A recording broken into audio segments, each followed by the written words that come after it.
My topic is the ROI of things that most people think you can't calculate, like human potential or social media or even innovation. And oftentimes when I talk about those topics, people fall asleep. Everybody wants to know, but nobody wants to look at a PowerPoint with a bunch of numbers. So I thought I would take a page from Mohan. And yesterday he spoke about the importance of cause. And I think you'll agree with me that it was very motivational. So I thought today I would talk about the ROI of acknowledgement. And my goal is to connect the value of emotion to the business case. So I'm going to ask you to stand up just like John and Greg, so everybody up. I know, groan, but it's important. Okay, so how many of you have ever worked in a company? Stand. That's everybody, right? How many of you have ever had a great idea? Everybody. How many of you have spoken your idea out loud? If not, sit down. How many of you have had that idea heard by management?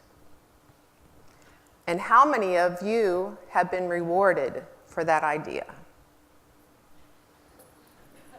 Yes, that is my point.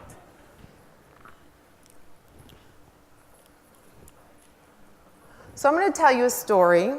I thought this would be more interesting than the ROI. So this was my very first job. I worked for GE Carballoy, and there we made tungsten carbide tool bits.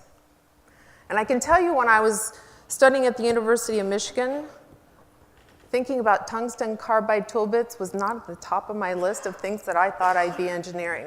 But it was a job, and so I thought, okay, let's see what we can do there. So what we did was we took these tungsten carbide tool bits and we put a thin film on them using chemical deposition. And we had two kinds of tool bits. One was an aluminum oxide tool bit, and one was a titanium nitride tool bit. And so what we were basically doing is taking titanium and combining it with nitrogen and aluminum and oxygen. And basically these were the essential elements of our ability to improve our product. So this was my first meeting with sales. And what sales said was, we think we need the gold ones. And it was because that's where most of the sales were. And then when we talked to engineering, they were saying, no, it's the gray ones, the gray ones. So here I am, brand new engineer, and I'm sitting in the meeting, and I'm listening to two different departments argue. And so I had the bright idea. I thought, well, if we're debating this, and sales is saying more gold, and engineering is saying more gray, I was like, okay, so have we really thought through this? So I raised my hand. And I said, wow, have we ever asked our customers? And this was their reaction. Why would we do that? And everybody in the room started laughing out loud. And I felt like crawling under a rock. This was my very first day on my very first job, and I really wanted to make a contribution. So then I heard my grandpa's voice. And what he said, Nat, was, you're really smart. Trust yourself. So I thought about that, and I said to my boss, I said, you know what? Can I have two of those tungsten carbide tool bits, one white one, one gray, one gold one, and I want to go and talk to some of the machinists and ask them what they think. And he said, you know what? That's crazy. And I said, please, I really want to do this. And he said, okay, check out, because I'm not going to pay you for your time. So I took the tool bits, the gray one and the gold one, and I went to talk to some machinists. And these are guys who've been using tool bits and machining materials for about 30 years. And I held them out in my hand and I said, which one do you like? And guess what they said? Anybody, what do you think? Okay, good answer. Here's what happened. The customers liked the gold ones. Now, the most surprising part of the research was the machinists liked it because it made them feel happier. To me, that was a really surprising result because I didn't think that that would be the reason. But it made sense now when we went back and looked at our sales figures. This experience left an indelible mark on a very young engineer. And the big idea was it was important to acknowledge the wisdom of the crowds and their contribution. And that's really the ROI that I want to look at today. So what I saw there in that instant, in that moment, in my very, very early career, was important to empower the crowd. And now I find myself here, flash forward a lot of years, and here I am at a conference deconstructing innovation and looking at those essential elements, once again, that are important in terms of making products and services better. And I get to be in a room full of people who are dedicated to this. And guess what? That's a picture of this room and of you. So one of the things I want to do is make sure that I acknowledge each and every one of you for the stand that you are, for making acknowledgement and innovation a priority.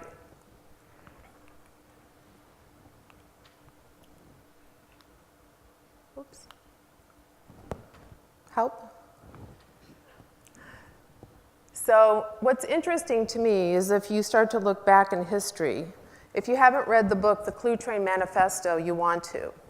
These guys wrote a book in 1999, and what they said was they predicted that there would be a place and time when the employee's voice, the customer's voice, would start to really mean something. What's also interesting is that they predicted that there would be a time and place where there would be technologies that will allow this to occur. And what's really great about where we are today is we have those opportunities. We have social media, we have innovation products like Spigit, and so that's really the opportunity that we all have. What was really interesting growing up in Detroit was after I worked at GE, I went to General Motors. My dad worked for Ford, and so one of the things that I learned about was Deming. And Deming said, listen to your employees, listen to your customers, integrate all that feedback and put it back into your company. Guess what the American auto industry did to Deming? They said, we're not interested. And they sent him to Japan. So I want to tell you a story about someone else who got the idea of acknowledgement. It's a friend of mine, Mary Ellen, and she heard the calling. And she was working for a company called iRobot, and they were taking robotic capabilities and turning them into consumer products, which is a pretty difficult thing to do. So she started to look online, and she saw what her customers were saying, and it wasn't pretty. In fact, it wasn't positive at all. So she thought, okay, well, I want to acknowledge that people are upset. So she started going out on social review sites and saying, I'm really sorry, and how can we help? And customers were like, oh my gosh, a company's talking to us? This is really amazing. And saying that they're sorry and saying, here's how, how can we help you? And then she gathered the screenshots of customers' comments and employees' comments. She put them in a PowerPoint and she gave them to the CEO. And she said, Tim, maybe this is something we ought to take a look at. I call that the witness factor. And I think what's really different about companies today in the environment that we're in is there's a witness. People can now see what's being said in a way that was never possible before. There's a witness to the conversations. There's a witness, and now that witness means that what you think and what you feel as an employee and as a customer is finally acknowledged. So the CEO appointed her to the lead, and she took charge of the employee customer feedback program. And she basically had the essential elements in order to change the company. So what she found was she was able to completely transform that company. And what was really fascinating was she was able to do it with less politics and less resistance. And I don't know how many of you have been in a company, but you make a suggestion and they say, oh, well, not invented here or not my problem. All of that washed away. What she was really doing is she was acknowledging an empowered crowd of employees and customers truly dedicated to making a difference. What it led to was really quite amazing. It was a transformation of every single department. So now it comes to the ROI. What is the ROI of acknowledging employee and customer feedback? So this is the basic ROI equation. I didn't invent it. Basically says we're going to look at benefits and we're going to look at costs. So when I worked with them, I said, they said, Dr. Nat, we really don't know how to measure this. And I said, well, just tell me what happened, what was happening before, what did you do, and what do you see afterwards? And so they said, what we found was, by making these changes, that we reduced the cost of PR and marketing. And if you start to think about it, if you take the input from your employees and your customers, and you make products that your customers actually want, it makes sense that you could reduce the cost of PR and marketing. Because guess what? They already know, they're already involved, which increases the lead conversion rate, which decreases the cost of sales, which reduces churn or returns, and increases the customer lifetime value, which basically means that more customers buy more from you for a longer period of time. It also had an effect on employee attrition and employee productivity. What was also interesting was because the customer was involved in the process, because the customer felt heard, and they were getting the things that they needed, and they had ownership. So one of the key things about innovation is looking at change management, and people get behind things that they become part of. So because they had ownership and they had input, they had a vested interest, the online comments became more positive. That increased the customer loyalty, it increased the customer advocacy, and for a company that has products and services on the internet, it was very important. And many of the comments were on sites like Amazon, where they can't control, because one of the first things that Tim said was, well, we don't really like these comments, can't we take them down? And that's the difference in social media, is even on your sites that you own, it's not best practice to take down negative things. What is best practice is to truly look at what your customers are saying and respond to them. So what they found was, by responding to their customers and saying that they were sorry, it increased the customer referrals. Because people were so surprised that a company would reach out to them, apologize, take the feedback, and create new products. And one of the most important products was for those people who have pets. People were saying, I love my Roomba. It's this vacuum that vacuums and I don't have to be there, but it doesn't pick up pet hair. So from all that customer feedback and employee feedback, they improved the product so it now does pick up pet hair. All of this led to an increase in sales. So ROI.